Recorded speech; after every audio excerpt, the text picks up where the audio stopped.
আজকের এই Amua union BNP ও সহযোগী সংগঠনের উদ্যোগে আজকের এই প্রতিবাদ সমাবেশের সকল নেতৃবৃন্দ, আপনারা জানেন বিগত 11 তারিখ একটা অনাকাঙ্ক্ষিত ঘটনায় আমাদের প্রিয় নেতা রাজপথের লড়াকু সৈনিক জিয়া পরিবারের জন্য বারবার কারাবরণকারী নেতা কাঠালিয়া রাজাপুরের নয়নের মণি আমাদের প্রিয় নেতা বিএনপির ধর্ম বিষয়ক সম্পাদক জননেতা জনাব রফিকুল ইসলাম জামাল সাহেবকে নিয়ে একটি কুচক্রী মহল, যাদেরকে বিগত 17 বছর বাংলাদেশের কোথাও কোনো আন্দোলন, কোনো সংগ্রামে দেখা যায়নি, তারা আজকে আসছে বিএনপি করতে।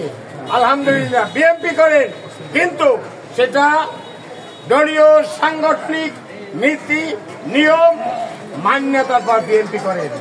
আপনারা উপজেলায় ইউনিয়নে প্রোগ্রাম করেন, উপজেলার নেতৃবৃন্দ জানে না, ইউনিয়নের নেতৃবৃন্দ জানে না, ওয়ার্ডের নেতৃবৃন্দ জানে না।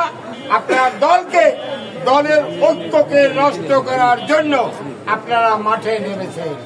বিগত 17 বছর আপনারা কোথায় ছিলেন? আপনাদের কাছে এই প্রশ্ন, আপনারা দলের কোন পদে আছেন? আজকে আমুয়া ইউনিয়নবাসী জানতে চায় আপনারা এই দলীয় শৃঙ্খলা ভঙ্গ করে কেন এই কাজে নামছেন?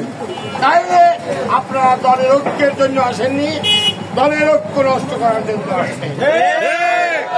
আপনাদের এই অসাংগঠনিক এবং কুরুচিপূর্ণ বক্তব্যের তীব্র নিন্দা এবং প্রতিবাদ জানাই। ধন্যবাদ আমুয়া ইউনিয়ন বিএনপির সকল নেতা কর্মী এবং সহযোগী সংগঠনের সকল নেতা কর্মীকে কাঠালিয়া উপজেলা বিএনপির পক্ষ থেকে ধন্যবাদ জানিয়ে আমি আমার বক্তব্য শেষ করছি। জামাল ভাই ভাই নাই, সংগ্রামী বন্ধুগণ, জামাল ভাই আমরা আছি, জামাল ভাই জামাল ভাই জামাল ভাই জামাল ভাই জামাল ভাই জামাল ভাই জামাল ভাই জামাল ভাই জামাল ভাই জামাল ভাই আমরা আছি, জামাল ভাই লক্ষ ভাই জামাল ভাই লক্ষ ভাই জামাল ভাই জামাল ভাই